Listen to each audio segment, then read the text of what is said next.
सृजनहरूको राम्रो भएन कति। धन्यवाद कार्यक्रम सञ्चालक ज्यू, आदरणीय नमाई सभाका सभापति महोदय, गुरुवर्ग प्रमुख अतिथि, हातमा न्याय तथा जुलिएर दुध काट्नु र पानका पानी छुट्याउन बस्नुभएका निष्पक्ष निर्णायक मण्डलज्यू एवं प्रतियोगी तथा अप्रतियोगी साथीहरूमा मेरो न्यानो अभिवादन।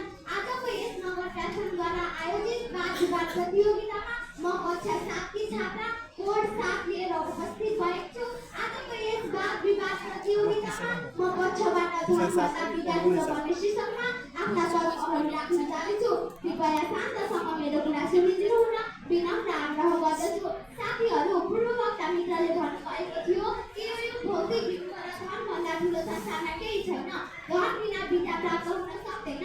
यी विचारहरू सुन्न मलाई निकै आश्चर्य लाग्यो। तर साथीहरू, म भन्छु यो युग भनेको ज्ञान र विज्ञानको युग हो। धनबाट विद्याको आविष्कार नभई विद्याबाट धनको आविष्कार भएको हो। धनले मात्र विद्या प्राप्त गर्न सकिँदैन, तर विद्याले धन प्राप्त गर्न सकिन्छ।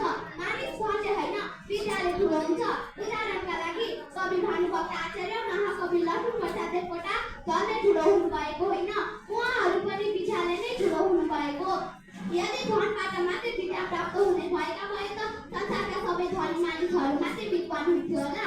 धन र विद्या दुवै मानिसका लागि महत्त्वपूर्ण साधन हुन्, तर तीमध्ये विद्या नै साँचो सम्पत्ति हो। धनले मानिसलाई भौतिक सुख सुविधा दिन सक्छ, तर विद्याले मानिसको साँचो व्यवहार र जीवनलाई नै परिवर्तन गरिदिन्छ। संस्कृतमा एउटा श्लोक छ, विद्या धनम सर्वधनम प्रधानम, अर्थात् विद्या नै सर्वश्रेष्ठ धन हो। विद्यासँग कुनै धन र विद्वानसँग कुनै व्यक्तिको तुलना गर्न सकिँदैन। त्यस्तै विद्याविहीन पशु अर्थात् विद्या नभएको मानिस पशु समान हुन्छ। विद्या भनेको केवल किताब पढ्ने कुरा मात्र होइन, यो सोच्न सक्ने तरिका, साँचो व्यवहार, निर्णय गर्ने क्षमता र जीवनलाई सकारात्मक रूपमा हेर्ने दृष्टिकोण पनि हो। शिक्षित व्यक्तिसँग ज्ञान हुन्छ, सोच्ने क्षमता हुन्छ र जीवनमा परिवर्तन ल्याउने साहस हुन्छ। उदाहरणका लागि नेपालका महान वैज्ञानिक महावीर भन्ने होइन, विद्याले जिते। पैसा त धेरैसँग हुन सक्छ, तर त्यसको सदुपयोग गर्ने बुद्धि भने विद्या भएकासँग मात्रै हुन्छ। धन भए पनि विद्या छैन भने त्यो धनले समाजमा हानि पुर्याउन सक्छ, तर विद्या भए धन आफै पछि पछि आउँछ। आजका सबै सफल व्यक्तिहरू जस्तै वैज्ञानिक, चिकित्सक, अभियन्ता, शिक्षक, उहाँहरू विद्वान हुनुहुन्छ। उहाँहरू धनका कारण होइन, ज्ञानका कारण आदरणीय हुनुहुन्छ। आजको आधुनिक युगमा हामी जुन अत्याधुनिक सुविधा, विज्ञान र प्रविधिको फाइदा लिइरहेका छौँ, यी सबैको मूल आधार विद्या हो। विद्या अर्थात् ज्ञान, चेतना र बौद्धिक विकासको स्रोत हो।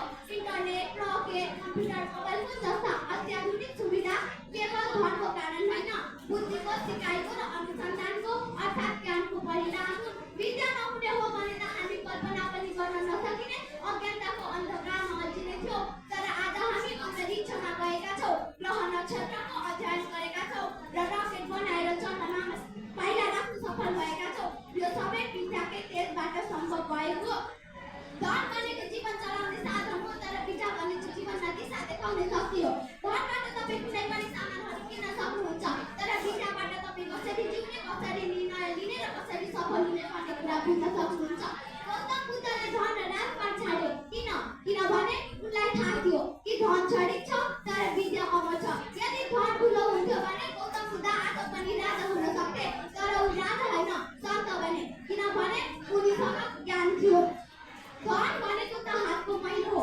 जसरी हात धुँदा हातको मैलो बगेर जान्छ, त्यसै गरी धन पनि खर्च हुने चिज हो। धन आज छ, भोलि नहुन सक्छ, आगलागी हुन सक्छ, चोरी हुन सक्छ वा केही कारणले हराउन सक्छ। तर एकपटक प्राप्त गरिएको विद्यालाई न त छोड्नै सक्छ, न त आगोले जलाउनै सक्छ, न त पानीले बगाउनै सक्छ।